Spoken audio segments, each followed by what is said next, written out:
अस्सलाम वालेकुम, ईद मुबारक everybody and good morning. क्या हाल है आप लोगों का? कितने दिन बाद अब हमें गुड मॉर्निंग कहने का मौका मिल रहा है दोबारा। यस, गुड मॉर्निंग वापस आ रहा है हमें। हमारे लिए भी थोड़ी सी मुश्किल थी वैसे कि अब हम सुबह कैसे उठेंगे और क्या होगा, लेकिन you guys make it so easy for us. जब पता होता है ना कि आप लोगों से मुलाकात होगी तो हम किसी टाइम भी आप लोगों के सामने होते हैं। हम किसी वक्त के मोहताज नहीं रहते, फिर वो मोटिवेशन होती है ना, आपसे मुलाकात होती है और हमसे तो आपकी मुलाकात हो ही रही है, लेकिन एट द सेम टाइम हमारे साथ साथ हमारे बहुत से मेहमान होंगे जो इन 2 घंटों में हम आपसे मिलवाएंगे। बहुत सी बातें होंगी और हमारे सबसे पहले मेहमान आज के दिन के सबसे स्पेशल गेस्ट भी हैं हमारे। आप इनको जानते हैं, देखते रहते हैं, इन्होंने बहुत से काम किए हैं जो इससे पहले इनके ओहदे पर बराजमान रहने वाले लोगों ने नहीं किए। जैसे कि गवर्नर हाउस की ऊंची दीवारें जो हैं तो अभी तक ऊंची, लेकिन आम आदमी को अब वो जो ऊंचाई का तासुर है ना वो खत्म हो गया है। जो दरवाजे लोहे के बड़े बड़े बंद होते थे वो ऐसा लग रहा है कि आम आदमी को इनके दौर में उन तक एक्सेस मिली और वो दरवाजे उसके लिए खुल गए। और ना सिर्फ ये एक जो वादे होते थे ना कि जी गवर्नर हाउस हो या चीफ उसको यूनिवर्सिटी बना देंगे, ये वादा आपको याद है ना? मतलब चलो वील नॉट गेट इनटू किसने क्या कहा, लेकिन एटलीस्ट ये कहा जाता था। तो एक्चुअली इन्होंने करके दिखाया कि एक्सेसिबिलिटी तो दो, दरवाजे तो खोलो, यूनिवर्सिटी और चीज़ें बाद में बनेंगी, लोगों को अंदर तो आने दो। तो ही एक्चुअली डिड दैट। ये बड़ी जबरदस्त लोग इन्हें अवामी गवर्नर के नाम से भी जानते हैं। कामरान टसोरी गवर्नर सिंध हमारे साथ मौजूद हैं। अस्सलाम वालेकुम जी, ईद मुबारक। ईद मुबारक, क्या हाल है आपका? और आप दोनों को भी और आपके सामीन को बहुत बहुत ईद मुबारक। अच्छा जी, अब तो चूंकि आप इस ओहदे पर हैं फायज, और ऑल्दो वो एक अलग डिबेट है कि भाई क्या कोई तब्दीली होने जा रही है, नहीं होने जा रही है, उसमें हम नहीं पढ़ेंगे, लेकिन जब से आप गवर्नर बने हैं किस तरह, how is the usual Eid like, उससे पहले वाली भी बताइएगा। जैसे आपने अपने इंट्रो में कहा ना कि अब वक्त हमारे पास नहीं है, हमारे लिए नहीं है। मेरे लिए तो ये बहुत इम्पॉर्टेंट है कि ये वक्त आवाम के साथ हो। लोगों को उम्मीदें तो बहुत दिलाई जाती थी, लेकिन ये अल्लाह ताला का बड़ा शुक्र है कि आज सरेआम जिसे कहते हैं ना ज़बान पर, ये बात अल्हम्दुलिल्लाह मौजूद है कि गवर्नर हाउस के दरवाज़े आवाम के लिए खुले हैं। आवाम ईद मिलने भी आ सकते हैं और आवाम ही के लिए यहाँ यूनिवर्सिटी बन चुकी है। यूनिवर्सिटी में 50,000 बच्चे IT के कोर्स कर रहे हैं अल्हम्दुलिल्लाह। पिछले 3 महीने से आवाम के लिए दरवाज़े खुले हुए हैं। उसके अलावा बहुत सारी एक्टिविटीज़ हैं जिसमें राशन ड्राइव है, जिसमें लोगों के लिए लैपटॉप्स और दुनिया भर की चीज़ें हैं। बेल ऑफ होप लगी हुई है दरवाजे के बाहर। वो उम्मीद की घंटी सिर्फ इसलिए लगाई है कि मायूसी ख़त्म हो जाए, उम्मीद जो है वो जागी रहे और लोगों के मसाइल हल करने में हम उनके साथ साथ हों, उनके शाना बशाना हों। ये कोशिश अल्हम्दुलिल्लाह यहाँ गवर्नर हाउस में मैं और मेरी टीम, पूरी गवर्नर हाउस की टीम, उन्होंने मेरा बड़ा साथ दिया है। सारे लोग 24/7 काम करते हैं, तो मैं ये समझता हूँ कि उससे मुझ में भी बहुत हौसला आया, मेरी टीम में भी, और आवाम ने उसको बड़ा सराहा है। अल्लाह ताला करे कि ये जारी और सारी रहे इंशाअल्लाह। हम देख रहे हैं कि अभी तक जारी है, बल्कि पिछले साल तो हमने खुद आके विटनेस भी किया था कि जिस तरह इफ्तारी के वक्त जो आवाम थी और क्या खाना पीना था, मतलब हर किसी के लिए दरवाजे खुले थे। लेकिन कामरान साहब, हम ये ज़रूर जानना चाहते हैं, वही वाली बात होगी, बहुत लोग वादे करते हैं, बहुत कुछ कहते हैं, लेकिन आपने ये कर दिया। ये आइडिया आपके पास हमेशा पहले से था कि कभी मुझे मौका मिला तो मैं ये ज़रूर करूँगा, या फिर जब आप गवर्नर बने तो आपने सोचा कि नाउ इज़ द टाइम कि मैं करूँ? ये किस तरह हुआ था? जी बिल्कुल, जैसे पिछले साल की आपने बात की कि रमज़ान में इफ्तार, डिनर और सहरी का सिलसिला जारी था। ये भी मैं आपको बता दूं कि इस माह रमज़ान में भी पहले रमज़ान से और ईद तक ये सिलसिला जारी और सारी रहा। इस बार भी तकरीबन 3.25 लाख लोगों ने इफ्तार डिनर किया, 1 लाख से ज़ायद लोगों ने सहरी की। आइडिया की आपने जहाँ तक बात की तो इसमें कोई दो राय नहीं है कि ये आइडिया मुझे इमरान खान साहब से आया, और वो इसलिए आया कि जब वो ये बातें करते थे कि गवर्नर हाउस के दरवाजे आवाम के लिए खुलेंगे, तो आप यकीन करें खुशी होती थी कि यार वाकई आवाम भी इस गवर्नर हाउस के अंदर जाएगी, देखेगी, या गवर्नर हाउस में यूनिवर्सिटीज़ बनेंगी और लोग वहाँ जाके पढ़ेंगे, क्योंकि इतने बड़े बड़े गवर्नर हाउस हैं जहाँ 50,000 तो क्या 2 लाख लोग भी पढ़ सकते हैं। उसके बाद जो वो बातें कहते थे कि उनके लोग आवाम के अंदर हों, आवाम से मिलें जुलें, तो ये तीनों चारों चीज़ें फिर मदीना की रियासत की बात करते थे, उसके असूलों को नाफिज करने की बात करते थे। तो ये हमारे घर में हमारे बड़े बूढ़े इन बातों को बहुत पसंद करते थे, लेकिन वो चाहते थे कि होता हुआ देखें। लेकिन मैं समझता हूँ पता नहीं क्यों क्या वजूहात थी, उनकी टीम उनके साथ नहीं सही थी, लेकिन ये बातें हमने उनके दौर में होती हुई नहीं देखी। लेकिन अल्हम्दुलिल्लाह जितने भी वादे उन्होंने आवाम से किए थे, तो मैंने सोचा आवाम का दिल ना टूटे, तो ये वादे पूरे किए जाएं, और एक के बाद एक अल्लाह ताला ने ये वादे पूरे कराए नेक नियति से।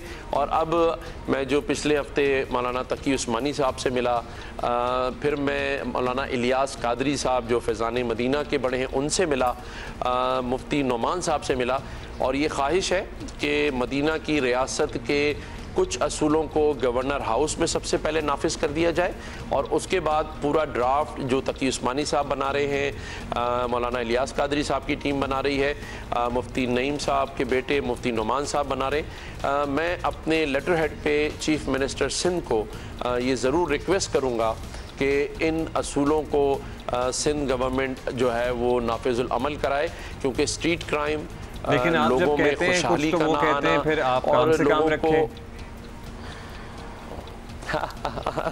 उसका जवाब अब्दुल्ला आप दिया करें कि कौन से काम रखा जाए। ये शहर हमारा, ये सूबा हमारा, हम इस शहर और इस पाकिस्तान के शहरी हैं। गवर्नर तो आज हैं, सारी ज़िंदगी तो नहीं रहेंगे, लेकिन पाकिस्तानी और मुसलमान तो सारी ज़िंदगी रहना है। अपने हिस्से का काम ज़रूर करना चाहिए, क्योंकि जब आप अल्लाह के पास जाएंगे तो वहाँ गवर्नरी नहीं होगी, वहाँ आप ख़ुद होंगे, और आपको अपना बताना होगा कि जो जो मनसब दुनिया में अल्लाह ने हमें और आपको दिए हैं उसके साथ कुछ तो इंसाफ करना है ना, कुछ तो अपना हिसाब किताब लेके जाना है। सारी जिंदगी लोगों से डरना नहीं है। ये आपने बड़ी ज़बरदस्त बात की है, ख़ासतौर पे आइडिया जहाँ से भी आया हो, लेकिन आपने करके दिखाया, ये हमें अच्छी बात लगी है। लेकिन ये बताइए कि अगर आप गवर्नर ना होते, बहुत से लोग कहेंगे ना जी इनके पास तो पावर है, एक्सेसिबिलिटी है, इनके लिए आसान है करना, इससे पहले क्या होता था? 2-4 चीज़ों से ही हम अंदाज़ा लगा लेते हैं। पहले तो बताएं कि आपकी ईदें होती कैसे थीं, विद योर फैमिली, कहाँ होती थीं? अब तो हमें पता है कि obviously you are a busy man, तो सारों के सामने ही ईद होती है, लेकिन पहले क्या होता था? देखें, पहले तो एक बात मैं आपको ये क्लियर कर दूं कि ये जितने भी इनिशिएटिव गवर्नर में लिए गए हैं आवाम के लिए, इसमें 1 रुपया भी गवर्नमेंट ऑफ सिंध और गवर्नर हाउस का नहीं है। इसका मतलब वसाइल गवर्नमेंट के यूज़ बिल्कुल नहीं हुए।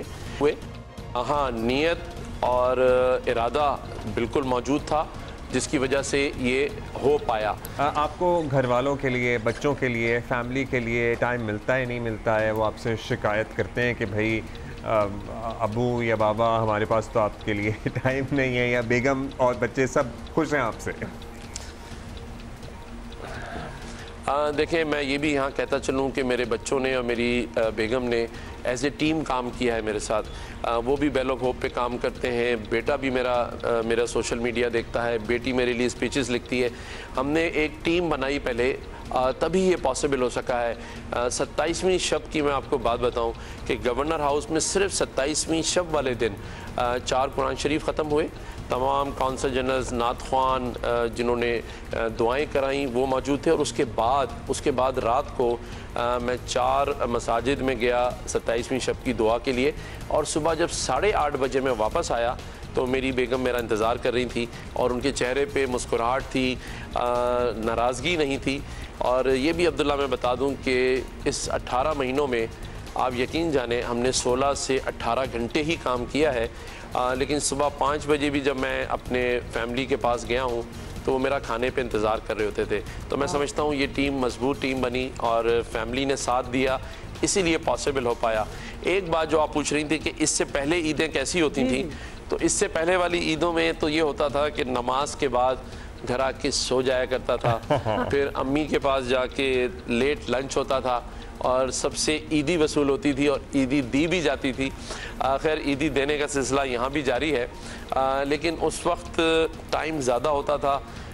इस वक्त टाइम बहुत मैनेज करना मुश्किल होता है अपनी इमीडिएट फैमिली के बाद रिश्तेदारों के लिए, लेकिन मैं समझता हूँ कि सब इस बात को समझ रहे हैं। और सबसे बड़ी बात यह है कि सभी की ज़बान पर ये अल्फाज है कि गवर्नर जो है वो अवामी गवर्नर है, तो ज़ाहिर है फिर आवाम के लिए आपको अपने घर वालों का टाइम देना पड़ेगा। बहुत से सुनने वालों को, देखने वालों को नहीं पता होगी, आपने देखा होगा गवर्नर साहब की एक सैलून के बारे में एक वीडियो आई थी, बार्बर शॉप के बारे में। वो वीडियो बड़ी वायरल भी हुई, वो हेडलाइन में भी चली, मीम्स भी बने थे। हाँ, उसके मीम्स भी बने थे, सारे लोगों ने कमेंट किए थे, लेकिन वो क्या कहानी थी ये आप आज हमें बताएं प्लीज। अच्छा चलें, बिल्कुल सच बात बता देता हूँ। मैं उस बार्बर को नहीं जानता था। जेडीसी के ज़फ़र अब्बास साहब ने मुझे कहा कि मैं एक आपका शूट करवाना चाहता हूँ क्योंकि आप बहुत सारी चीज़ें कर रहे हैं, तो आपकी तस्वीरें ज़रा थोड़ी जो है ना वो आप लगता है तवज्जो नहीं देते अपने ऊपर, तो उससे दोस्ती भी है और वो बहुत अच्छा काम कर रहा है इस शहर के अंदर। तो मैंने बुलवा लिया। जब वो शूट हो रहा था तो बार्बर साहब ने जब बाल वाल बना दिए तो मुझे उन्होंने एक रिक्वेस्ट की कि मेरे लिए एक आप वीडियो बना दें। तो मैंने कहा, मेरे एडीसी साहब ने मुझे पीछे से मना किया, बिल्कुल नहीं। तो मैंने इसको पूछा मसला क्या है। उसने कहा सर 1.5 लाख रुपए का बिल जेब में रख के घूम रहा हूँ, बिजली का कम चल रही है जगह। मेरे इलाके में लोग आपको बहुत पसंद करते हैं, बहुत लोग आपकी आके तारीफ़ करते हैं, तो अगर मैं ये वीडियो लगा लूँगा या मैं आपकी तस्वीर लगा लूँगा तो मेरी जो बार्बर शॉप है थोड़ी चल जाएगी। आप यकीन जाने अब्दुल्ला, सिर्फ ये नीयत थी कि अगर मेरे 2 लफ्ज़ कह देने से और इसकी ख्वाहिश भी पूरी हो रही है, उसका काम चल सकता है। तो जब हम बिजनेसमैनों को एक्सपोर्ट ट्रॉफ़ी अवार्ड देते हैं, उसमें तो माचिस वाला भी होता है, उसमें तो शरबत वाला भी होता है, लेकिन क्योंकि उनका कारोबार बड़ा होता है तो हम उनको as a prime minister, as a president of Pakistan export award देते हैं, तस्वीरें भी खिंचवाते हैं। लेकिन एक गरीब आदमी, एक मिडिल क्लास का आदमी अगर अपनी दुकान के लिए, अपनी शॉप के लिए कोई वीडियो मांग रहा है, तो मुझे आज भी इस बात पर फ़ख्र है कि मैंने उसके लिए वीडियो बनाई। कोई नदामत नहीं है, मेरा कोई ज़ाती उसके साथ कारोबार नहीं है। मैं समझता हूँ कि मुल्क की मईशत को ठीक करने के लिए हम सबको ऐसे इक़दाम करने चाहिए। और ये भी मैं आज आपके इस चैनल के तवज्जुह से बता दूँ कि पाकिस्तान में इंशाअल्लाह ताला अगर हमने फोकस रखा तो बहुत जल्द खुशहाली आने वाली है। और उसकी सबसे बड़ी वजह SIFC है। लोग इसको अभी समझ ही नहीं रहे हैं। देखिए, पाकिस्तान में तरक्की सिर्फ इसलिए नहीं हो सकी कि वन विंडो ऑपरेशन नहीं था, स्टेक होल्डर्स एक साथ बैठे हुए नहीं थे। मैं खराज तहसीन पेश करता हूँ हमारे हाफिज़ कुरान आर्मी चीफ़ के लिए, जिन्होंने इसका बेड़ा उठाया और SIFC काम कर रही है। अब ये हमारा फ़र्ज़ है कि इस SIFC को लोगों में मुतारिफ़ करवाएं, लोगों को ये बताएं कि ये एक ऐसा प्रोजेक्ट है पाकिस्तान के लिए जिसमें ओवरसीज़ इन्वेस्टमेंट तो आएगी, लेकिन लोकल लोगों को बहुत बड़े फ़ायदे होंगे, चाहे वो एग्रीकल्चर के हवाले से हों, मादनियात के हवाले से हों, IT के हवाले से हों, और या पाकिस्तान की डेवलपमेंट के हिसाब से हों।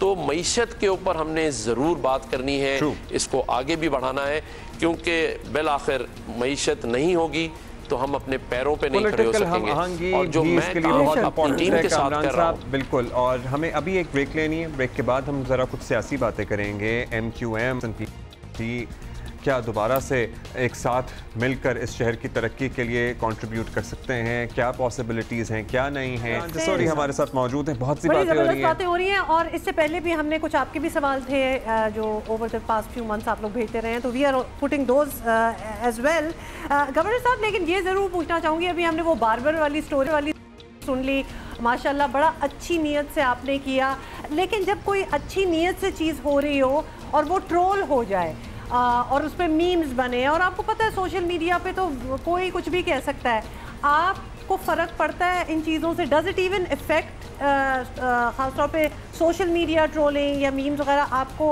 असर होता है उनका या नहीं? देखें, असर इंसान को हमेशा सिर्फ उस चीज़ का होता है जहां वो गलती कर जाता है। और इंसान गलतियों का पुतला है, करता भी है, मैंने भी बहुत सारी की होंगी, लेकिन जिन चीज़ों पर आपको यहाँ फील ना होना कि आपने गलत नहीं किया, उसके ना किसी मीम से कोई फ़र्क पड़ता है, न लोगों के कहने से कोई फ़र्क पड़ता है। मेरा ये मानना है कि सिर्फ अल्लाह को खुश करने के लिए आपको काम करने चाहिए। आप सिंध के गवर्नर हैं, लेकिन कराची की अगर बात करें फिल वक्त, तो इस शहर के 3 बड़े मसले आपकी नज़र में क्या है? इस शहर को कोई ऑन नहीं कर रहा है, इस शहर की कोई ऑनरशिप नहीं ले रहा है, इस शहर को कोई अपना नहीं समझ रहा। तीनों में एक ही लफ्ज़ है कि जब मुझे ये एहसास होगा कि ये जो मईशत का शहर है ये मेरा शहर है, यहाँ मेरे लोग रहते हैं, यहाँ मेरे बच्चे पढ़ते हैं, यहाँ मेरे बच्चों को अच्छा हॉस्पिटल नहीं मिल रहा, अच्छी एजुकेशन नहीं मिल रही, इस शहर में समंदर है लेकिन मेरे शहर के लोगों के लिए पानी नहीं है, और इसी तरह से लॉ एंड ऑर्डर स्ट्रीट, यहाँ एक शहर में सारी पुलिस जो कि प्रोटोकॉल कर रही है सिक्योरिटी नहीं कर रही, क्यों नहीं कर रही? और फिर बात जब मैं शहर की करता हूँ तो फिर पूरा सूबा ही परेशान है। जो लोग अंदरूनी सिंध रहते हैं वो क्या सोच रहे हैं, उनके पास भी बहुत सारे गम हैं, लेकिन हम कैसे निकलेंगे उसका एक हल हमने निकाला है, और वो ये कि मैं हमेशा बात करता हूँ कि मसाइल तो बहुत हैं, हल क्या है? हल है सिर्फ़ और सिर्फ पाकिस्तान में आईटी का फ्यूचर दुनिया में है, पाकिस्तान में भी इसी का है, और उसकी एग्जांपल हमने सेट की। आज मैं आपको एक खुशखबरी देता हूँ कि हमारे इस यूनिवर्सिटी में जो गवर्नर हाउस में मौजूद है, हमारी जो बच्चियाँ अभी सिर्फ 3 महीने हुए हैं उन्हें ये कोर्सेज़ करते हुए, $600 महीना, $800 महीना, कोई $200 महीना, कुछ बच्चे $100 महीना, हज़ारों की तादाद में ये बच्चे कमा रहे हैं। तो उसके बाद मुझे इतनी हिम्मत हुई कि हम इस यूनिवर्सिटी का जो एक कैंपस है वो हैदराबाद लेके जा रहे हैं, फिर मीरपुर ख़ास, सक्खर, लाड़काना, नवाबशाह और सांगड़। और ये आंखें खोल देने के लिए काफ़ी है कि जब हमने वेबसाइट हैदराबाद के लिए बनाई, एक दिन में 10,000 बच्चों ने रजिस्ट्रेशन की। यही वेबसाइट जब मैंने कराची में बनाई थी तो 5.5 लाख बच्चों ने 3 दिन में रजिस्ट्रेशन की थी। तो ये जो लोगों के अंदर एक उम्मीद जागी है, और मैं यकीन से कह सकता हूँ अब्दुल्ला और आपको कि 15 से 20 लाख रुपए महीना कमाना इन बच्चों के लिए कुछ मुश्किल नहीं है, लेकिन मुझे ये पता है कि मुझे ये कैंपस नहीं खोलने दिए जाएंगे, वहाँ मुश्किल आएगी, क्योंकि कोई नहीं चाहता कि जब उनके बड़े बड़े जलसे हों तो उसमें बैठने वालों की तादाद घर बैठे आईटी सीख रही हो, उनमें घर बैठे अपना काम कर रहे हों, अपने घर को खुशहाल बना रहे हों, मुल्क में डॉलर ला रहे हों। हमारे यहाँ लोगों को आदत है कि मेरा जलसा लाखों का था, मेरे जलसों में लाखों बेवकूफ़ लोग बैठे थे जो मेरे लिए तालियां बजा रहे थे और मैं उनको बेवकूफ़ बना रहा था। लेकिन अल्लाह ताला जानता है कि मेरी नीयत ये है कि हम सब मिलकर, तमाम स्टेक होल्डर्स, तमाम सियासतदान बहुत अच्छे भी हैं, हमारे प्राइम मिनिस्टर शहबाज शरीफ साहब बहुत, मैंने 1.5 साल उनके साथ पिछला काम किया है, मैंने उनका जज्बा देखा है, वो भी चाहते हैं कि लोग अपने पैरों पे खड़े हों। तो ये पूरे सिंध में पहले लेकर जाएंगे और फिर मौका अल्लाह ने अगर दिया तो फिर लाहौर के गवर्नर हाउस में, KPK के गवर्नर हाउस में, और फिर बलूचिस्तान के गवर्नर हाउस में। बहुत अच्छी बात की है। मुश्किल आई थी आपको ये काम करने में? मतलब जब आप ये कर रहे थे, अभी भी तनकीद तो होती ही होगी, मगर आपको रिएक्शन आया था या रोड़े अटकाए गए थे आपके इस काम में? सच बता दूं आज जी हो कि जाए। पिछले 18 महीनों में हर 2 महीने के बाद जो जो इनिशिएटिव शुरू किया, अगले 10 दिन तक यही सुनने को मिला, आपको हटाया जा रहा है, आपको घर भेजा जा रहा है, आप जा रहे हैं। तो मैं ये सोच सोच के हैरान होता हूँ कि अगर इस मुल्क में अच्छा काम करने के बाद ये सुनने को मिले कि आप जा रहे हैं, तो मैं तो अब आदी हो चुका हूँ, 18 महीने में 18 दफ़ा सुन चुका हूँ कि आपको भेजा जा रहा है। लेकिन आप यकीन जानिए मेरा हौसला और हिम्मत बिल्कुल भी कम नहीं हो रही, ना मुझे इस बात का गम है। एक दफ़ा और सुन लेते हैं। लेकिन देखिए बात सिर्फ इतनी सी है, जब आपने एक और जैसे ये शुएब बारबर की बात की, इसके बाद हुआ ये कि पिछले साल गवर्नर हाउस में हमने यहाँ इंतज़ाम किया था लाइव कुकिंग होगी, खैर इस बार भी किया हुआ था, लेकिन मैंने जाके कढ़ाई में एक होता है ना सिंबॉलिकली लोगों को ये बताना कि गवर्नर आपका सिर्फ ये नहीं कर रहा कि दरवाजे खुलें, आपके लिए एहतमाम भी कर रहा है, आपका मेज़बान है। तो मैंने पकौड़ों की कढ़ाई में चम्मच चला दिया। तो हमारे हाफिज़ नईम साहब, जो मैं उनको मुबारकबाद भी दे दूं कि अमीर जमात इस्लामी पाकिस्तान बन चुके हैं, उन्होंने बहुत तनकीद की, उनके सोशल मीडिया ने बड़ी ट्रोलिंग की, लेकिन मैंने उसका जवाब भी उनको बड़े प्यार से दिया। और जब वो मेरे पास आए, मैंने कहा है हाफिज़ साहब, मिल के दोनों पकौड़े बनाते हैं लोगों के लिए, क्योंकि मेरा ये मानना है कि आप लोगों को बेवकूफ़ ना बनाएं, बाकी उनके लिए सब कुछ बनाएं। आती है तनकीद, बर्दाश्त भी होती है, लेकिन हाँ, लेकिन हौसला जो है ना वो बुलंद है। आप रहे या ना रहे, ये तो आप चाहेंगे कि ये सिलसिला चले, ये आपको डर है कि खत्म हो जाएगा अगर आप अक्सर जो नया बंदा आता है वो फिर अपनी और प्रैक्टिसेस लेके आता है, लेकिन ये काम अच्छा है। देखें, अभी तक जो हेड काउंट हमारे मिलिट्री सेक्रेटरी के ऑफिस का है गवर्नर हाउस में पिछले 18 महीने में लोगों के आने का, वो भी मैं आपको बता दूं, टोटल 16.5 लाख लोग आए हैं अभी तक गवर्नर हाउस में। बेल ऑफ होप, ये जो हमारी यूनिवर्सिटी राशन ड्राइव, लोगों का आना, लोगों का इस हाउस में आना, इसमें सिर्फ एक इशू था, वो ये था कि मैंने पर्सनली साइन किया था अपने MS ऑफिस के लिए कि ये मेरी गारंटी है, मैं ओन करता हूँ, क्योंकि सिक्योरिटी स्टाफ का ये कहना था कि हमारा काम गवर्नर की सिक्योरिटी है और वो ख़राब होती है जब ये सारे लोग गवर्नर हाउस के अंदर आते हैं, आपके बच्चे हैं, आपकी फैमिली है, क्योंकि यहाँ लोग विंग में भी ऐसे ही घूम रहे होते हैं। वो रिस्क मैंने लिया अपने ऊपर। मैं चाहूँगा अगर कोई आइंदा आए वो ये रिस्क ज़रूर ले, क्योंकि आपको आवाम की फ़लाह के लिए ही बिठाया गया है। एक डर सिर्फ यह है कि ये सारे इनिशिएटिव्स गवर्नमेंट के पैसों से नहीं चल रहे हैं, तो आने वाला भी जो भी हो उन वसाइल का अरेंजमेंट करें, क्योंकि 1.25 करोड़ रुपए की फैकल्टी फ़ी हम देते हैं यूनिवर्सिटी की। बाकी भी जितने काम हैं वो दोस्तों की मदद से या अपनी मदद के आप हो रहे हैं। अल्लाह करे जो भी आए उसमें भी इतना हौसला हो, वो भी ये चाहे लोगों को इकट्ठा करे, लोगों को इज्जत दे। ये जो आज सब कुछ हो रहा है इसमें कराची के बिजनेसमैनों का बड़ा हाथ है। अभी हैदराबाद का जो हम कैंपस खोलने जा रहे हैं उसके लिए तमाम वसाइल अरेंज हो चुके हैं और सिर्फ एक दिन में हुए, और मुझे लोग फ़ोन करके कह रहे हैं कि आप सक्खर वाला हमें दे दें, मीरपुर खास वाला हमें दे दें, लेकिन फंडिंग्स का इशू नहीं है, हमें पैसों का कोई प्रॉब्लम नहीं है। तो ये यकीन अगर आइंदा आने वालों पर भी लोगों का होगा तो काम चलता रहेगा। अच्छा, अगर वो डगमगाए या नहीं कर पाए तो फिर मैं अल्लाह से दुआ कर सकता हूं। खुश हैं कामरान भाई, आपकी पार्टी भी आपसे खुश है, मुतमईन है? आपकी पार्टी के साथ आपके ताल्लुकात कैसे? देखें, मुझे खुशी तो उस वक्त हुई थी जब मैं लाहौर से मोटरवे पे से आ रहा था इस्लामाबाद, तो मेरे एक टीम मेंबर ने फ़ोन किया कि सर एक वीडियो भेजी है, आप देखिएगा। जब मैंने वो वीडियो देखी तो उसमें मुस्तफ़ा कमाल भाई बड़े ज़ोर शोर और मोहब्बत से कह रहे थे कि गवर्नरशिप पे तो बात ही ना करें, हमारा गवर्नर इतना अच्छा काम कर रहा है कि हम उसे ना चेंज करने की बात करेंगे ना कोई नाम देंगे। और यही अल्फाज मैंने खालिद मकबूल सिद्दीकी भाई की ज़बान से सुने हैदराबाद में, ख्वाजा इजहार, हमारे फैसल सब्ज़वारी भाई, मतलब पार्टी की पूरी जो लीडरशिप है और मेरी मेजॉरिटी वाली राब्ता कमेटी जो कि अब डिज़ोल्व हो गई, उन सब ने 2/3 मेजॉरिटी से ये कहा कि गवर्नर साहब के कामों को हम सराहते हैं और ये हो ही नहीं सकता कि हम अपनी पार्टी से कोई दूसरा नाम दें। तो मेरे लिए ये बात पार्टी की स्ट्रेंथ और पार्टी की मोहब्बत मुझे नज़र आई और अल्हम्दुलिल्लाह आज तक ऐसा ही है। चलें, लवली जी, आपका बड़ा मसरूफ दिन है, ये ईद के 2-4 दिन सारे हमारे लिए टाइम निकाला। Thank you for taking out time for us and Eid Mubarak to you your family. आपका भी आपको भी ईद मुबारक और मेरी जानिब से जियो की पूरी टीम को, आप दोनों को भी, आपकी फैमिलीज़ को और जियो के जो मालकान हैं मीर शकील रहमान साहब, मीर इब्राहिम साहब और तमाम टीम को बहुत बहुत Eid Mubarak. Thank you governor साहब फॉर बीइंग विद अस।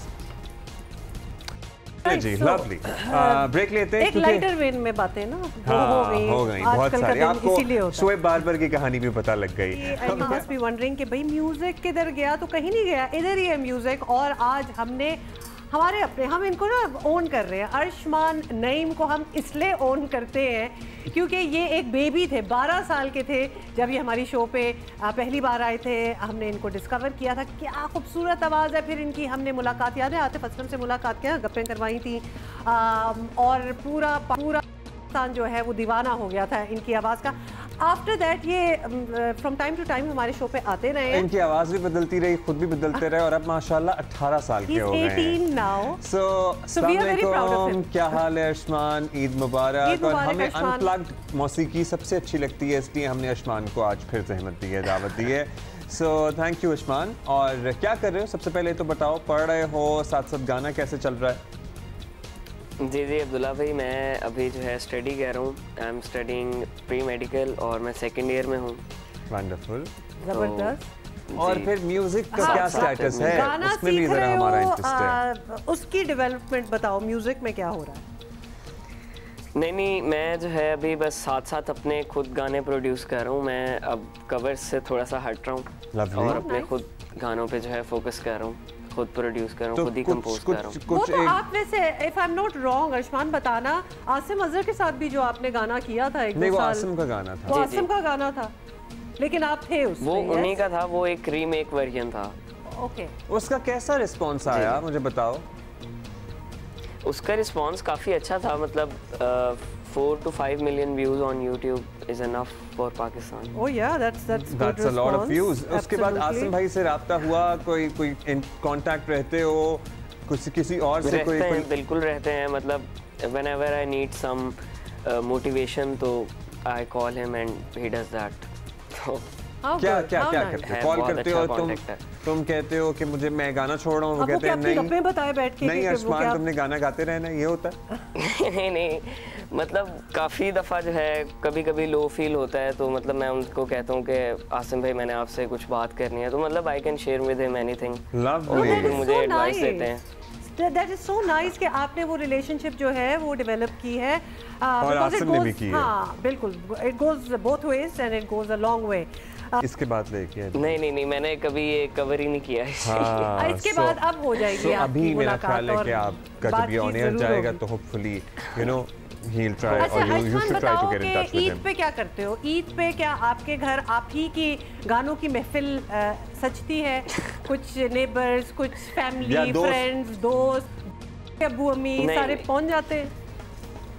बस सारे दोस्त ही आ जाते हैं, फिर आते हैं, मतलब बाहर चले गए और बैठे रहे, खाना पीना कर लिया, और ज़्यादा कुछ भी नहीं। बस अभी तो एग्ज़ाम्स हैं ईद के पूरे 2 हफ्ते बाद, तो फिर ज़्यादा टेंशन अभी उसकी है हमें। हाँ, वो तो है। और अभी मतलब कोई एक्साइटमेंट नहीं because of the exams. True, exams की टेंशन तो होती है। This is a bummer, you know, Eid के आसपास जब एग्जाम्स हो ना तो बच्चे फिर वो एंजॉय भी नहीं कर सकते। लेकिन मुझे बड़ी खुशी हुई है that you are concerned about your exams, क्योंकि वो वाले भी हमने देखे हैं जिनको कोई होश ही नहीं होती कि जी एग्जाम्स हो रहे हैं तो कुछ नहीं है, हम तो ईद मनाएंगे। So good to know. So जब ग्रुप स्टडी होती है अर्शमान, तो उसमें कितनी स्टडी होती है और कितनी जैमिंग होती है? ग्रुप स्टडी कभी एक दफा ही की है और उसमें कोई स्टडी नहीं हुई। Not a good idea for you. मैं परहेज ही करता हूँ इसीलिए इस चीज़ से, मैं कहता हूँ मैं खुद ही पढ़ लूँगा। Towards it, you're only 18, बहुत कुछ अभी तो आप करेंगे। अभी जिन्होंने हमें पिछले घंटे में नहीं ज्वाइन किया था, वेलकम बैक, आप लोग आ गए हैं। अच्छा जी, तैयारी आई एम श्योर आपके घर में चल रही होगी, या तो आपने कहीं जाना होगा या आपके घर कोई आ रहा होगा, दोनों सूरतों में तैयारी कंफर्म है और हम भी यहाँ तैयार मौजूद हैं आपके लिए। होता है ना, वो दिन जो होते हैं वो बांट दिए जाते हैं ना फैमिली मेंबर्स में, कि कौन लंच पे आ रहा है, कौन डिनर पे आ रहा है, कौन अगले दिन आपके घर लोग आ रहे हैं, तो ये सारी पहले ही चीजें हो जाती हैं। लेकिन हमने ऐसे दिन नहीं बांटे।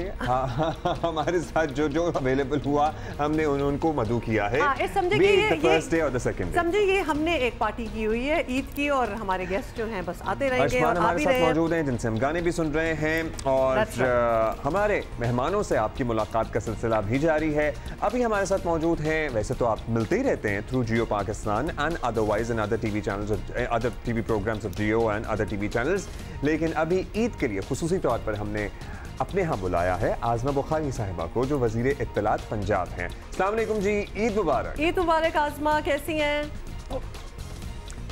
वालेकुम अस्सलाम, बहुत बहुत ईद मुबारक हुमा अब्दुल्ला, आपको भी और जो सब लोग देख रहे हैं। अल्लाह पाक खैर की ईद हो इस मुल्क के अंदर और हमारा और दिन ईद जैसा हो जब हम बहुत खुशियाँ बांट रहे हों और खुश हो रहे हों। आमीन आमीन। आज़मा, can I just first up से आप बहुत अच्छी लग रही हैं, बड़ी डिफरेंट लग रही हैं, क्योंकि जब हमारी आपसे मुलाकात होती है ऑन अ रेगुलर बेसिस तो ऑब्वियसली उस वक्त एक और जोन होता है, बातें कुछ और होती हैं, बट आज लगता है आप रिलैक्स्ड हैं और ईद के लिए तैयार हैं। हाँ यस, देखो बाकी उस दिनों के अंदर तो आप एक आपका सियासी अटायर होता है, आप एक सियासी रोल होता है और वो अफरा तफरी का आलम होता है, मीटिंग्स होती हैं, ला ला ला ला पड़ी हुई होती है। तो ईद का दिन ज़ाहिर है ईद है और ईद के दिन तैयार होना सुन्नत नबवी भी है और उस पर तैयार होना चाहिए। ये मैटर नहीं करता आपने कितने हज़ारों का जोड़ा पहना है या आपने कितने का पहना है, बट मैटर ये करता है कि आप खुश हों, आप तैयार हों।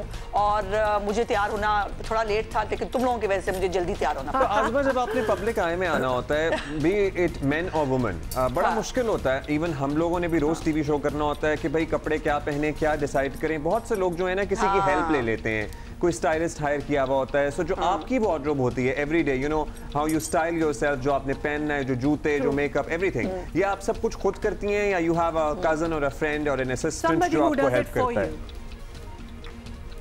नहीं, luckily I have my younger sister जो डिज़ाइनर है और वही मेरे कपड़े बनाती है। बट बाकी मेकअप वेकअप मैं सब अपना हमेशा खुद करती हूँ, मैं अपने बाल खुद बनाती हूँ। वो मैंने उसके लिए कभी, मुझे पता नहीं क्यों, आई डोंट ट्रस्ट एनीबडी। मुझे लगता है कि जितना मैं अपने फीचर्स को समझ सकती हूँ, अपनी आंखों की, मुझे पता है कि मेरी आंख पे क्या अच्छा लगता है, मुझे पता है मुझे लिप कलर कौन सा सूट करता है। सो इसलिए वो सिर्फ कपड़े बना के मुझे भेज देती है, उसके बाद बाकी काम मैं अपने खुद करती हूँ। और वज़ीर आला पंजाब की ड्रेसिंग सेंस के भी सब लोग बड़े मोतरफ हैं। सो वो जो भी पहनती हैं वैसे तो अच्छी ही लगती हैं, लेकिन अदरवाइज वो कभी अपने कॉलीग से या फिर आप लोग उनसे इंस्पिरेशन लेते हैं या वो आप लोगों से कभी मशवरा करती हैं कि भाई हाँ मैंने वो जोड़ा देखा है या वो दुकान बड़ी ज़बरदस्त है या वहाँ से जाके कुछ लेना या चेक करना? यूजुअली जो है वो ऑनलाइन ही मेरा ख्याल है कि ज़्यादातर उनकी बाइंग होती है और वो खुद पसंद कर लेती हैं अपने लिए। उनकी फैशन सेंस अखीर है, मतलब वो यकीन मानो नॉर्मल छोटे ब्रांड होते हैं ना, उन्होंने उनके भी लॉन के कुर्ते पहने होते हैं, ये लॉन के, वो उसमें भी हसीन लगती हैं। अल्लाह पाक ने उनको एक अच्छी शक्ल सूरत दी है, उनकी गुड लक है और उनको अपने आप को ड्रेसअप करना आता है। अब जैसे आम रूटीन के अंदर भी, यानी मैं बड़ा कैटेगोरिकली आपको बता सकती हूँ कि शायद उनके चेहरे पे एक या दो चीज़ें लगी हुई होती हैं, बट दैट्स इट। और उन्होंने लॉन के आम जो हम 500, 700, 800 का जो जोड़ा बाजार में मिल रहा होता है उसको सिला के वो पहन लेती हैं। बात कपड़ों की कीमत से और उससे नहीं, बात होता है कि आप कैरी कैसे कर रहे हैं और वो ख़त्म है उन पे कैरी करना चीज़ों को। उनकी मैं तो बहुत उनसे इंस्पिरेशन लेती हूँ, डिस्कस करते हैं कभी कभार। अब तो खैर जब से वो सीएम बनी है ये वाली गुफ्तगू ज़रा कम हो गई है। पहले ये वाली गुफ्तगू काफ़ी होती थी कपड़ों के बारे में, फैशन के बारे में। अब ये गुफ्तगू बहुत कम होती है बिकॉज अब उनको टाइम ही नहीं मिलता। अब बैक टू बैक मीटिंग्स हैं, वो ये खप रही हैं, वो खप रही हैं, फलाने को डांट पड़ी है, फलाने से खुश हो रही हैं, बस ये चल रहा है। बिल्कुल आज़मा, यू आर वेरी राइट, क्योंकि ओवर द इयर्स हम भी हमने सीएम साहिबा का स्टाइल सेंस इवॉल्व होते हुए भी देखा है और जहाँ बहुत महंगी चीज़ें भी हों वहाँ बहुत ही अवामी चीज़ों के साथ वो मिक्स एंड मैच बड़ा अच्छा कर लेती हैं। So I think that definitely goes to her credit. Azma, लेकिन ईद है और माना कि हमने आपका टाइम ले दिया है ईद पे, लेकिन वैसे ईद का दिन आपका किस तरह गुजरता है? ईद में भी काम चल रहा होता है या फिर ईद वो दिन है एक दो जो कि आप टोटल ब्रेक पे होती हैं from any kind of work और पॉलिटिक्स? जब तक हम हुकूमती ओहदे पे नहीं थे तब तक तो एक आधा दिन ब्रेक का मिल जाता था, बट अब मुझे जो हो रहा है ब्रेक नहीं होगी शायद कोई भी।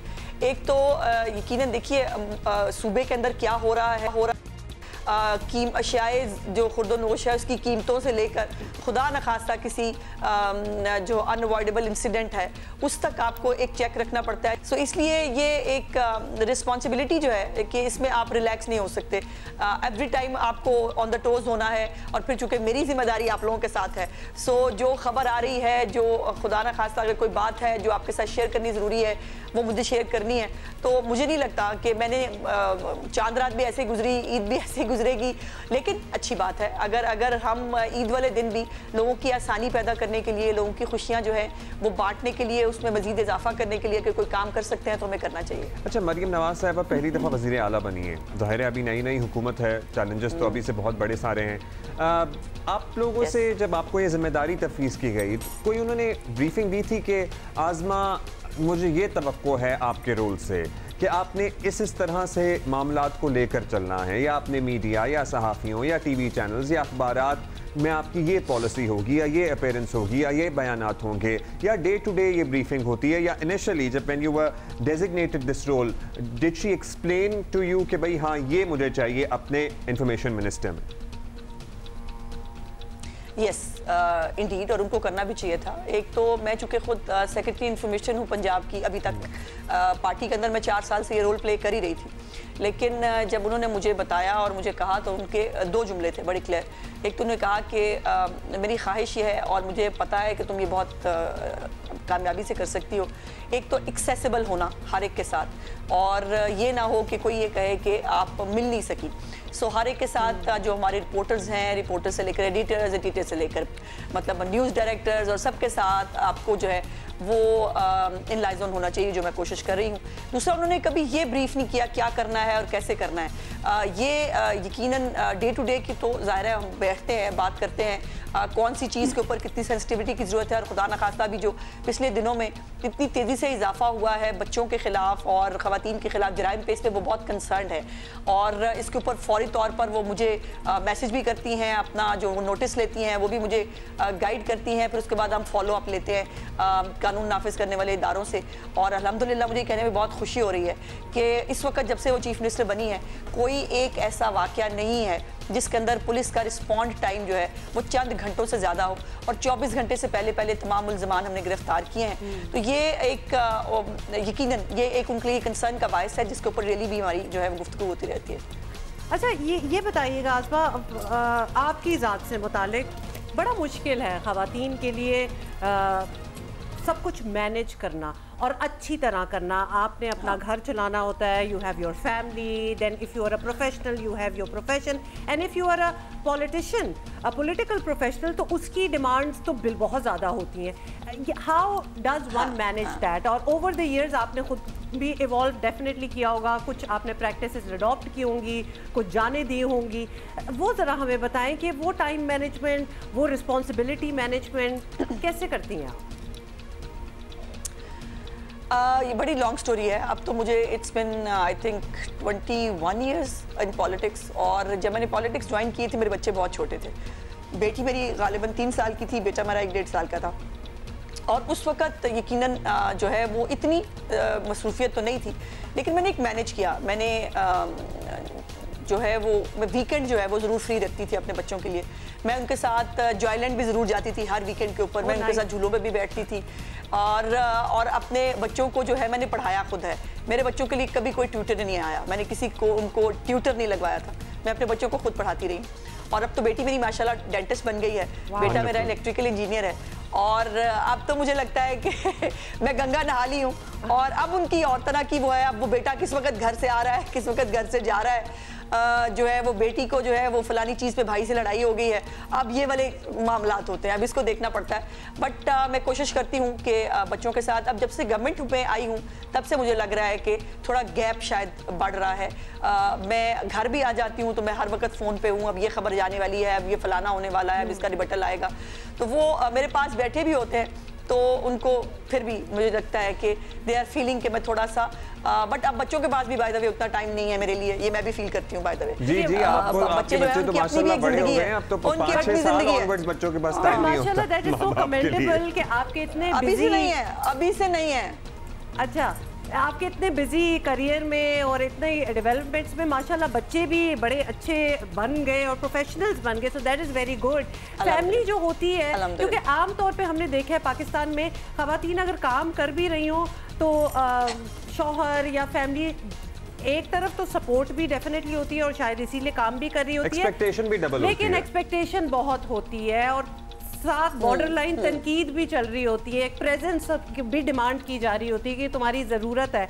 तो आपने ये वाला जो सिचुएशन हो जाती है that Pakistani women actually does go through invariably, तो आपके भी ऐसे एक्सपीरियंसेस रहे हैं? बिल्कुल हैं। मेरी ख़ास तौर पे एक तो मेरी गुड लक ये है कि मेरे हस्बैंड भी पॉलिटिशियन हैं, सो ही अंडरस्टैंड्स मी। उनको मालूम है कि मेरी कमिटमेंट्स जो है उसका आलम क्या है, और अब जब से मैं गवर्नमेंट में आई हूँ तो ही नोज़ कि मुझे ज़्यादा टाइम बाहर जो है देना पड़ता है, घर में भी हूँ। जब आप पीटीआई के लोगों से मिलती हैं, सो क्या होता है रिस्पॉन्स उनका आपस में? मतलब if there are no civilised होते हैं आप लोग, बात करते हैं, कोई दोस्ती है नहीं है, कोई डॉक्यूमेंट ना कर रहा हो आप लोगों की मुलाकात, तो आप लोगों की दोस्तियां होती हैं आपस में? जब तक इमरान खान साहब जेल नहीं गए थे, जब तक वो गवर्नमेंट में थे, तब तक ठीक था, हम अपोजिशन में थे, हमें मार भी पड़ी होती थी, लेकिन फिर भी हम हंसी मजाक भी कर रहे होते थे, हम बात में मिल भी रहे होते थे, बातचीत भी होती थी। लेकिन जब से वो गवर्नमेंट से निकले हैं तब से तो उनकी पार्टी का एक बेचारों का एक अजीब प्रॉब्लम ये हो गया है कि जो हंस के बात कर लेगा उसको उसकी एक्सप्लेनेशन कॉल हो जाती है। और इसकी एग्जांपल ये है कि राना आफ्ताब साहब एक अपोजिशन मेंबर हैं पीटीआई के, उनके खुद उठ के चीफ मिनिस्टर साहिबा जो हैं वो उठ के अपने चेयर से उनकी चेयर पे गई और जाकर उनसे मुलाकात की और उन्होंने कहा कि जी मैं हम सबको इकट्ठे सूबे के लिए साथ चलना चाहिए। उसके बाद राना आफ्ताब साहब की एक्सप्लेनेशन कॉल हो गई थी और इसी जुर्म की पाताश में उनको जो है वो अपोजिशन लीडर पंजाब असेंबली नहीं बनाया गया। सो इससे आप अंदाजा लगा लीजिए, मिलते हैं बेचारे बहुत डर छुप के, जब हम असेंबली में आ रहे हैं जा रहे हैं जहाँ कैमरा नहीं होता वहाँ पे वो मुझे खड़े होकर सलाम भी करेंगे, मुझसे बात भी करेंगे, बट अदरवाइज जो है वो कोशिश करते हैं कि जहाँ इर्द गिर्द सराउंडिंग में उनको देखने वाला है तो वो सलाम दुआ ना ले। अनफॉर्चुनेटली ये हो चुका है। आज़मा हमारे साथ ही रहिएगा, हमने आपसे कुछ और बातें करनी है, कुछ सियासी मंजरनामा ईद के बाद क्या बन सकते भी की राय लेंगे। For all the politicians out there, आज ही वो दिन है, ईद है, तो ईद मुबारक और सलाम दोबारा से शुरू कर दें। हमारे साथ हैं, आज़मा भी हमारे साथ हैं, हम बातें कर रहे हैं, गप्पे लगा रहे हैं, कुछ गाने भी सुन रहे हैं। सो आज़मा, अभी हम थोड़ा सा सियासी मंजरनामे की बात करते हैं। आप लोगों के कोई कोर्डियल रिलेशनशिप नहीं है बिटवीन ऑपोजिशन एंड यू, जो कोalition गवर्नमेंट है, क्या आपको लग रहा है ईद के बाद हो सकता है? फिर अब एक बहुत बड़ी एहतजाज की प्लानिंग भी है, भी तो हो रही है, ईद के बाद तक ही कहा था, तो अब लगता है हो ही जाएगी एनी टाइम। देखो अब्दुल्ला, मैनेज तो खैर हर चीज़ की जा सकती है और गवर्नमेंट में होते हुए मैनेज करना कोई मुश्किल काम नहीं होता, बट ये मुश्किल होता है कि आपको अपने पॉलिटिकल नॉर्म्स को भी जो है वो देखना है, कोई एक्सेसिव चीज़ ना हो जाए, किसी का जो एहतजाज का हक है उसको यकीनन डैमेज नहीं होने देना चाहिए, बट साथ साथ हुकूमत की रिट कायम रखना भी एक बहुत बड़ा चैलेंज होता है। और ये हमें आदत हो चुकी है, अब तो आदत सी है मुझको, अब तो वो गाना मुझे याद आ गया इस पर कि मतलब ये सड़कों पे रहेंगे हर वक्त, ये मुल्क के अंदर अफरा तफरी डाल के रखेंगे, जो बैरूनी सरमायाकारी की बातें हो रही हैं, जो मुख्तलिफ प्रोजेक्ट्स जो हैं वो आ रहे हैं, उसके अंदर ज़ाहिर है एक पॉलिटिकल स्टेबिलिटी बहुत ज़रूरी होती है इकनॉमिक स्टेबिलिटी के लिए। अब इंडिकेटर्स अच्छे हो रहे हैं, ब्लूमबर्ग लिख रहा है, वर्ल्ड बैंक लिख रहा है कि पाकिस्तान जो है वो एक ट्रैक पे वापस आ गया है। अब उसको ज़ाहिर है डिट्रैक करना जो लोग कर रहे हैं या करने की कोशिश कर रहे हैं, मुल्क का ख्याल करें, सिर्फ मेरी इतनी गुजारिश है, इस मुल्क के बारे में सोचें। इसमें आज हम हैं, कल आप आएंगे, पहले कल आप थे। एक सेंस ये थी, ज़राए से खबरें मिल रही थी कि there is a discomfort in the top tier of PMLN कि भाई हमने सब कुछ दाव पे लगा के ये हुकूमत ली है और 9 मई का जो सारा बयानिया है, अगर उसी के मुजरिमों को कैफर किरदार तक नहीं पहुंचाया जाएगा और आवाम की लानतान भी हम सुनेंगे तो हमने क्या कमाया इस सारी सूरत हाल में। देखो ये बात मैं दूसरी तरह रखना चाहती हूँ और वो ये है कि ये ज़रूर हम सिर्फ PMLN नहीं, मुल्क के अंदर जितनी इंटेलिजेंशिया है वो भी, जितने मीडिया के लोग हैं वो भी, जितना सोशल मीडिया है, सब पे ये बात हो रही है। ये हमें कहा गया था कि 9 मई के सहूलतकारों को भी नहीं छोड़ना है हमने, और actually 9 May is a direct attack on हमारी इस्टेब्लिशमेंट के ऊपर, और जो हो गया है अल्लाह पाक दोबारा कभी पाकिस्तान के अंदर ये वो दिन ना लेके आए, और ना कभी इससे पहले किसी ने ये किया था। अच्छा, ये तो आज़मा हम जानना चाह रहे थे बिकॉज ऑब्वियसली एक ट्रेडिशनल राइवलरी है PMLN और PTI की, तो we wanted to know how that is. लेकिन अब ये बताएं जिनके साथ अलायंस हो, PDM में भी हमने देखा है पीपल्स पार्टी PMLN का, इन द पास्ट हमने देखा है, ये लगता नहीं था कि कभी साथ चल पड़ेंगे लेकिन हुआ, अब हम दोबारा से वो अलायंस देख रहे हैं। How does that feel? मतलब एक ज़बरदस्ती की दोस्ती होती है या फिर it's a marriage of convenience, खास तौर पे आज़मा आपके लिए because you have been a part of that party as well, तो हाउ डज दैट फील कि इस वक्त हमें एक दूसरे की ज़रूरत है तो हम साथ हो गए, जब नहीं होगी तो नहीं साथ होंगे, दोनों पर्सपेक्टिव आप दे दें। हाँ, वो उसमें वो सिंसेरिटी का लेवल कितना डीप जाता है? Let's just put it that way. देखो बड़ा मुश्किल सवाल है, लेकिन मैं समझती हूँ कि मैरिज ऑफ कन्वीनियंस जो है वो बिल्कुल परफेक्ट वर्ड है इस मामलात के लिए। देखिए हमारी ख्वाहिश और कोशिश थी, दुआ भी थी कि हमें सिंपल मेजॉरिटी मिलती, और सिंपल मेजॉरिटी के साथ हम जो है हुकूमत बनाते तो यकीनन डिलीवर करने का भी मार्जिन ज़्यादा होता है, ब्लैकमेलिंग जो मुख्तलिफ तरह से हो रही होती है वो नहीं होती, आपकी आर्म ट्विस्टिंग नहीं होती। बट वो नहीं हुआ। अब एक स्प्लिट मैंडेट आया है तो आया है, अब ये अवाम का एक डिसीजन है, उसका रिस्पेक्ट करने के अलावा हमारे पास ऑप्शन क्या है। प्राइम मिनिस्टर साहब जो है उन्होंने ऑफर किया था कि अगर पीटीआई जो है पीपल्स पार्टी और पीटीआई के बीच में, बल्कि पीपल्स पार्टी ने बहुत सारे ऑफर किए थे, फ़ोनें भी की कि हम आपके साथ मिलकर हुकूमत बनाना चाहते हैं, उन्होंने लिफ्ट नहीं कराई हमेशा की तरह। तो और ऑप्शन नहीं था, किसी ना किसी को दो पार्टीज़ को मिलकर हुकूमत बनानी पड़ती, बिकॉज हमारे जो मैंडेट है वो ऐसा ही आया था। लाहौर में बहुत सारे ऐसे लोग मिलते होंगे जो बड़े स्टॉन्च हामी है पीटीआई के, लेकिन अब वो 1 महीने के बाद क्या राय है उनकी? हाँ नहीं, वो एक होता ना कि वो एक झेपे झेपे से एक मतलब थोड़ा सा उस अंदाज में हाँ नहीं अच्छा कर रही हैं, देखते हैं ना, लेकिन ये पेस बरकरार रहती है कि नहीं, तो मतलब कुछ ना कुछ निकाल के ले आना है। उनका ख्याल ये है कि ये पेस जो है जिसके ऊपर जो चौथा गेयर चीफ मिनिस्टर साहब ने लगाया हुआ है वो शायद ये बरकरार ना रहे। उनको मतलब इस बात की उम्मीद है, उनको लगता है कि जो बुज़दार की हुकूमत और परवेज़ इलाही की हुकूमत के जो फुटप्रिंट्स थे वो मरीम नवाज ने बहुत जल्दी जो है वो कर दिए हैं। जो मैं तुम्हें मज़े की बात एक बताने लगी थी, अब ईद का दिन है, मैं थोड़ी लाइट गुफ्तगू भी करनी चाहिए। ऐसी ऐसी मज़ेदार स्टोरियाँ मिल रही हैं मुझे बुज़दार साहब के ऑफिस के लोगों से, जो वो हमें सुना रहे हैं कि बुज़दार साहब करते क्या होते थे, या उनकी बेगम साहिबा जो है वो क्या करती होती थी। मतलब एक तो करप्शन के हवाले से भी बहुत सारी चीज़ें सुनने को मिली, दूसरा छोटी छोटी बातें, बेचारे 50,000 रुपए के ऊपर इतने खुश हुआ करते थे बुज़दार साहब शुरू में। और मैं आपको बताऊं कि बुज़दार साहब अपने लिए एमपी हॉस्टल के अंदर कमरा लेने गए थे स्पीकर साहब से, जिस दिन रात को वो चीफ मिनिस्टर अनाउंस हुए, तो वो इतने बेचारे मासूम आदमी थे हमारे। हाँ ये भी तुम्हें बताऊँ, 8:55 पे मरियम नवाज शरीफ साहिबा ऑफिस में होती हैं, और एक भी दिन अल्हम्दुलिल्लाह ऐसा नहीं हुआ जिस दिन वो लेट हुई हूँ। अपने टाइम पे ऑफिस में होती हैं, और उसके बाद वापसी का कोई टाइम नहीं होता कि वो किस वक्त जो है वो घर वापस जाएंगी। फिर भी जिसने बात करनी है उसने करनी है। वो बेचारे केपीके वाले अपना कुछ नहीं बताते। मुझे ये बताएं, कभी आज तक बैरिस्टर सैफ ने या अली अमीन गंडापुर ने आपको बताया है वो सूबे में क्या कर रहे हैं, या आपने कभी देखा हो वो सूबे में क्या कर रहे हैं? केपीके के एक आला अहदेदार ने, मुझे यकीन माने, मैं बहुत मतलब फैक्चुअली कह रही हूँ, उन्होंने कहा कि जी हमारा जो है ना कार्रवाई शुरू होती है सरकारी अफ्तारी के बाद। कि वैसे फेवरेट डिश जाते जाते बता दें ईद पे क्या, what do you look forward to eat on Eid? बस खाना कैसे हम भूल सकते हैं ना, एक वो भी बात हो जाए। सिवैयाँ, बिकॉज एक तो वेट की वजह से, और मीठा मैं अवॉइड करती हूँ यूजुअली वैसे भी ईद पे चलता है, लेकिन ईद वाले दिन सेवैयाँ खा लेती हूँ, माँ के हाथ की बनी हुई, और किसी की अच्छी नहीं लगती। जिस दिन सेवैयाँ खा सकें बस वही दिन ईद हो जाता है। अब तो ये हालत हो गई है। एग्जैक्टली, और मीठा खा लें। That's true. आज़मा, ईद मुबारक once again. Thank you for being with us. अच्छा, वो इतनी फिर बातें हो रही होती हैं ना पॉलिटिशियंस वगैरह के साथ, तो अर्शमान चूंकि हमारे साथ हैं और हमने आपको बताया है कि he's 18 now, तो just wondering Arshman, have your liking and disliking and सियासत में पता है क्या हो रहा है?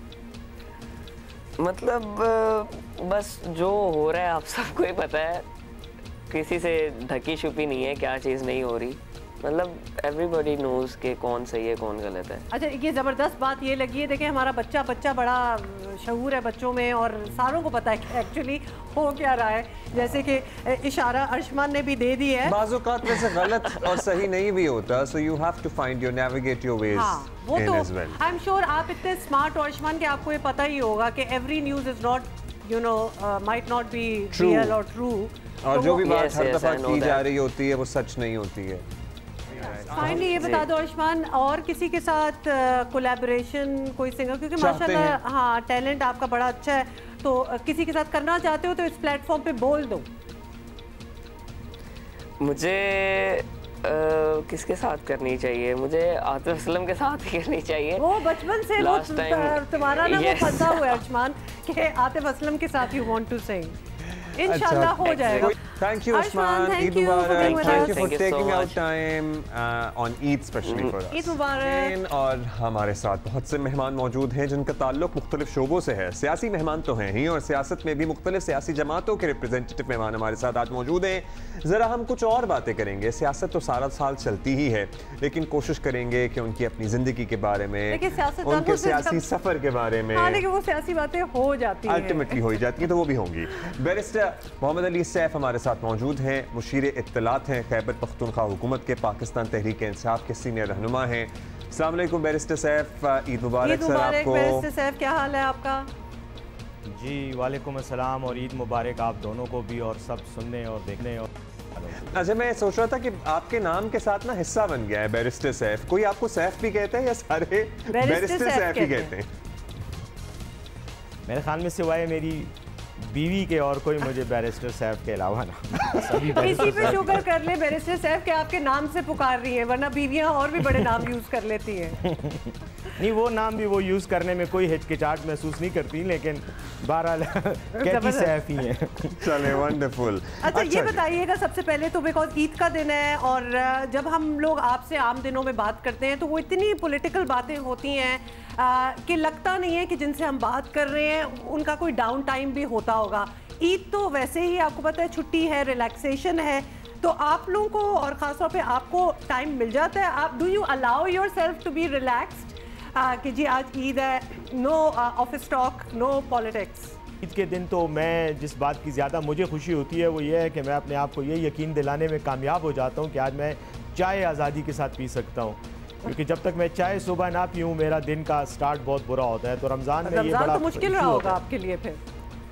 बिल्कुल बिल्कुल, चाय की तलब की वजह से रमज़ान में काफ़ी वो एक आजमाइश होती है, लेकिन बहरहाल गुजारा करना पड़ता है। लेकिन अब ईद पे फिर यही सबसे ज़्यादा खुशी होती है। तो ईद कहाँ गुजरती है आपकी? अपने किधर जाते हैं? अपने वालिदैन से सबसे पहले मिलते हैं जाके, या बहन भाइयों से मुलाकात होती है? क्या रूटीन होती है? नमाज कहाँ पढ़ते हैं? देखें, मेरे वालिदैन पेशावर में रहते हैं, मैं ख़ुद इस्लामाबाद में रहता हूँ, तो ईद पे तो पेशावर जाता हूँ और वालिदैन के साथ और फिर बाकी फ़ैमिली के साथ, और अपने वो मेरा आबाई इलाका है सवाबी, तो वहाँ भी चक्कर लग जाता है। बाकी नमाज अमूमन पेशावर में ही पढ़ता हूँ। बीवी बच्चों को हमेशा ये गिला रहता है कि टाइम उनको नहीं मिल रहा, ये तो होता ही है, पार्ट ऑफ लाइफ, लेकिन this is how things are. मेरे ख्याल में ये जो नया ज़माना और नया दौर है इसमें सबसे बड़ी किल्लत अब तो बच्चों के लिए पास भी हमारे लिए टाइम नहीं होता बैरिस्टर साहब। नहीं होता और स्पेशली मोबाइल फ़ोन ने तो बिल्कुल ही जो है ना हर किसी को आइसोलेट कर दिया। अब तो साथ बैठने के बावजूद एक दूसरे के साथ इंटरेक्ट नहीं कर पाते। अब एक शिकवा कह लें या कुछ एक तज्जिया है लोगों का कि भाई खैबर पख्तूनख्वा के हुकूमती रिप्रेजेंटेटिव से, अब हम थोड़ी सी सियासी बातें करेंगे, जब बात करते हैं तो सूबे में क्या चल रहा है, क्या पॉलिसीज़ है, आवाम की बेहतरी के लिए क्या प्लानिंग है, माशी स्ट्रगल्स को किस तरह ओवरकम करना है, वो बहुत पीछे रह जाता है। और सिर्फ बानी PTI, उनकी सियासत, उनकी ज़ात से मुताल्लिक ख़बरें, बयानियाँ और चीज़ें इतनी हावी हैं कि it is the only thing that they talk about. ये बात दुरुस्त है या उस पर भी उतनी ही तवज्जो रहती है as in media from Khyber Pakhtunkhwa हुकूमत के स्पोक्स पर्सन या आप जैसे मुशीर इत्तलात हैं उनकी तरफ से? देखें, जहाँ तक बानी PTI और PTI के जो सियासी जो मसाइल हैं उनके हवाले से तो ज़्यादातर बयानबाजी हमारी तरफ से पार्टी के जो रहनुमा हैं उनकी तरफ से आती हैं, जो पार्टी के ओहदे संभाले हुए हैं जिन्होंने, या जिम्मेदारी है। जहाँ तक सरकारी ओहदों का ताल्लुक है, आपको पता है अभी हार्डली 1 महीना हुआ है कि हमने ये हुकूमत संभाली है, तो अभी तो मिक्स एंड मैच ही चल रहा होता है दोनों चीज़ें, क्योंकि जहाँ पर बानी PTI की बात आती है उसी का साथ सियासी इश्यूज़ लिंक्ड होते हैं, तो वो यकीनन फिर हमें दोनों इश्यूज़ को उठाना पड़ता है। लेकिन बहरहाल हुकूमत की जो जिम्मेदारी अवाम ने हमारे कंधों पर डाली है उस पर बिल्कुल हम पूरी तरह फोकस्ड हैं। और क्या अपनी अब तारीफ़ें हुकूमत की करूँ, लेकिन मतलब मैं तो यही समझता हूँ कि क्या प्लानिंग है आपकी, आप क्या बड़े माइलस्टोन है जो अचीव करना चाहते हैं आप लोग? देखें, इस कुछ अरसे के दौरान तो हमने जो किया, मैं फिर कहूँगा कि महीना अभी हार्डली हमें हुआ है, लेकिन हमने देखें सेहत कार्ड बहाल करा दिया, जो बहुत बड़ा एक मुतालबा था लोगों का सेहत के हवाले से। अब लोगों को, और बल्कि काफ़ी लोग उससे इन चंद दिनों में मुस्तफ़ीद भी हो गए, लाखों की तादाद में। इसी तरह हमने अभी पुलिस रिफॉर्म्स, ये सिक्योरिटी का बड़ा इशू है आजकल, जराइम की शरह के हवाले से बात की जा रही है, तो उसके लिए अभी वज़ीर आला साहब ने बहुत बड़ा फ़ंड जो है वो पुलिस की रिफॉर्म्स को करने के लिए और पुलिस की इस्तेदाद बढ़ाने के लिए मुख्तस कर दिया है। सिक्योरिटी हमारा इशू है यकीनन, और उसके लिए हम इसी तरह संजीदा कोशिश कर रहे हैं। उसके अलावा देखें, हमने टूरिज़म के सेक्टर में बहुत ज़्यादा काम पर तवज्जो दी हुई है, क्योंकि हमारे नॉर्दर्न एरियाज़ और हमारी इवन ट्राइबल जो साबिका ट्राइबल एरियाज़ थे, जमशुदा अजला, उसमें भी टूरिज्म का बहुत ज़्यादा पोटेंशियल है। उस पर बाकायदा एक वर्क प्लान तैयार हो रहा है और उसमें कई मीटिंग्स भी हो चुकी हैं और फैसले भी हुए हैं। कार्ड पे ही है, क्योंकि आपको पता है ये जिस तरह हम बाज़ माफियाज की बात करते हैं ना, एक्सेप्ट अ फ्यू, ये प्राइवेट अस्पताल और क्लिनिक भी ना एक माफिया की सूरत अख्तियार कर चुके हैं अक्रॉस द कंट्री। हम किसी एक सूबे की बात नहीं कर रहे। सो अगर सारे फंड्स उधर डाइवर्ट होंगे, और आपको पता ही है बीच में हर किसी की गारंटी तो आप नहीं ले सकते, कुछ झूठे सच्चे केसेस भी होते हैं, उसको मेक श्योर करना कि भाई ये फंड्स गलत ना इस्तेमाल हो रहे हों, या सरकारी अस्पतालों की हालत भी बेहतर हो रही है, उस पर भी कोई तवज्जो है? बिल्कुल है। देखें, सरकारी अस्पतालों के हवाले से तो मेरा अपना कहना यही है, मैं तो ज़ाती तौर पे समझता हूँ, जो मेरा पॉलिटिकल कॉन्सेप्ट है वो तो ये है कि 2 चीज़ें बल्कि 3 चीज़ें जो हैं ये हुकूमत की ज़िम्मेदारी है, और इसमें हर सूरत में मैक्सिमम स्टेप्स होने चाहिए। एक तालीम है, एक सेहत है और एक सिक्योरिटी है। ये 3 चीज़ें हुकूमत ही को करनी चाहिए। अस्पतालों में हम बिल्कुल फोकस कर रहे हैं। अब ये जो आपने दूसरी बात की सेहत कार्ड में गड़बड़ के हवाले से, बिल्कुल होता रहा है। हमने अभी इसका रिसेंटली एक सर्वे किया और हमने तकरीबन कोई 160 के करीब अस्पताल जो प्राइवेट थे, जो सेहत कार्ड में पहले इंक्लूड थे, उनको हटा दिया है, क्योंकि उनकी तरफ से शिकायत आई थी ओवर बिलिंग की और इस तरह की। तो वो कंटिन्यूसली एक प्रोसेस है, लोगों को इंक्लूड भी करते हैं हॉस्पिटल्स को, फिर जिनके बारे में शिकायत आती है उनको एक्सक्लूड कर देते हैं, जो ठीक है उनको चला रहे हैं। तो इसी तरह रमज़ान पैकेज हमने दिया। रमज़ान में लोगों को, आपको पता है माशी मुश्किलात हैं, तो तकरीबन 1 मिलियन ख़ानदानों को हमने पैसे दिए हैं रमज़ान में, अखराजात के लिए कैश दिया है, ताकि जो वो चाहे वो अपने लिए कर सकें और लाइनों में ना खड़ा होना पड़े। साथ ही साथ कोई 1 लाख के करीब मुस्तहिक ख़ानदानों को, अदर दैन दैट 1 मिलियन, हमने उनको भी 10-10 हज़ार रुपये का वो दिया है, एड दी है, सपोर्ट दी है, ताकि वो भी ईद की और रमज़ान के जो मसाइल हैं उनमें जितना भी उनको हम सपोर्ट कर सकते हैं करें।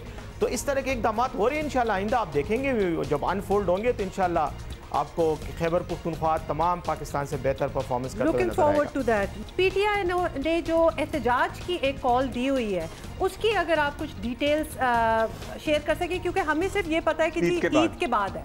अब ईद के बाद एग्जैक्टली क्या है, कहाँ है, किस तरह है, वो आप हमें बता सकते हैं?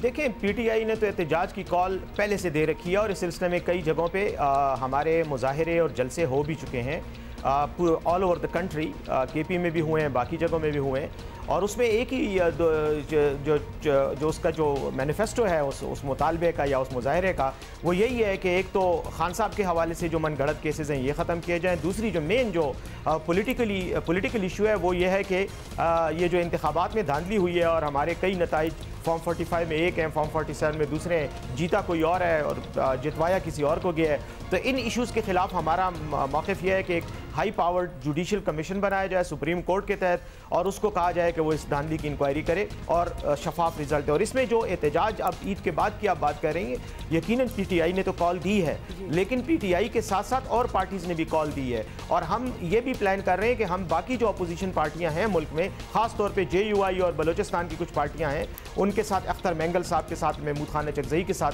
हम एक मुश्तरका प्लेटफॉर्म पे एहतजाज करें।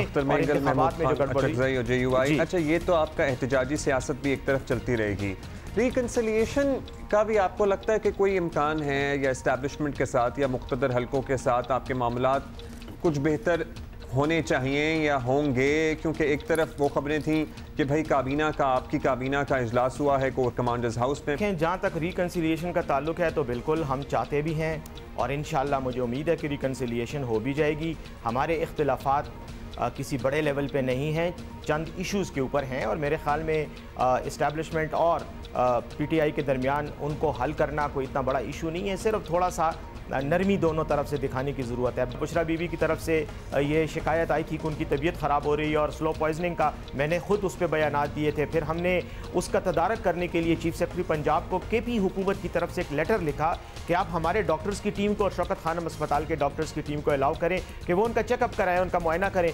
वो डॉक्टर एक से इन्होंने मुलाकात करवाई जिन्होंने ये तजवीज़ की कि टेस्ट करवाए जाएँ, लेकिन टेस्ट नहीं हुए, क्योंकि स्लो पॉइजनिंग का रिजल्ट फ़ौरन तो नहीं आता ना बॉडी में, वो कुछ अरसे बाद आता है। तो वो हमें ज़ाहिर उनके ब्लड टेस्ट करने, उनके बाकी सिस्टम्स को चेक करना है कि वो वाकई कोई स्लो पॉइजनिंग की वो है, उसमें सबूत मिल रहा है या नहीं। तो अगर ये मसाइल हल हो जाते हैं तो मैं ये नहीं समझता अब्दुल्ला कि हमें कोई प्रॉब्लम है, हमारा कोई झगड़ा तो नहीं है, हमारा कोई नज़रियाती इख्तिलाफ तो इस्टेब्लिशमेंट के साथ नहीं है, यही इशूज़ हैं। मेरी ये ख्वाहिश है कि ये जो तहफ़्फ़ुज़ात हैं खान साहब के वो ख़त्म हो। खान साहब जेल में हैं वो एक किस्म की बेबसी की कैफियत में हैं और उनकी पार्टी के दीगर लीडर भी उसी तरह जेल में हैं। वंडरफुल जी, मसाइल खत्म होंगे तो पाकिस्तान मिलकर आगे बढ़ सकेगा। होपफुली हम तो सब यही दुआ करेंगे, उम्मीद करेंगे। बैरिस्टर साहब आप कह रहे थे ना शुरू में कि वो जरा ईद भी मुश्किल हो जाती है क्योंकि सहाफियों से, और ये बातें वो हमने प्रूव कर दिया आज। थोड़ी सी बातें तो हो ही जाएंगी। हाँ, थोड़ी बहुत तो अब आपसे मुलाकात हो ही रही है तो हो जाए बात। वो आदत से मजबूर हो। वो मुझे पता था कि आपने करनी है, मैं भी मेंटली तैयार था। जबरदस्त जबरदस्त। Thank you so much for being with us. Once again आपको, आपके घर वालों को, फैमिली को, सबको thank you for being with us. Same to you. बहुत शुक्रिया, thank you. Alright, okay, that you like the show and the guests, हमने ज़रा डिफरेंट पर्सपेक्टिव में दिखाने की कोशिश की है और enjoy yourself on Eid day। Please send us some pictures। हाँ, ईद पे तस्वीरें लें तो हमें ज़रूर भेजें और हम भी अपनी लगाएंगे। वैसे तो आप देख ही रहे हैं। And eat a lot of food, enjoy your time with family, friends, reconnect with those जिनसे आपका नहीं राब्ता हो सका है। ये बड़ा इम्पोर्टेंट है। एसेंस ऑफ ईद को बिल्कुल आपने बरकरार रखना। और बस गले मिलिए, ईद मिलिए। We'll see you soon. See you.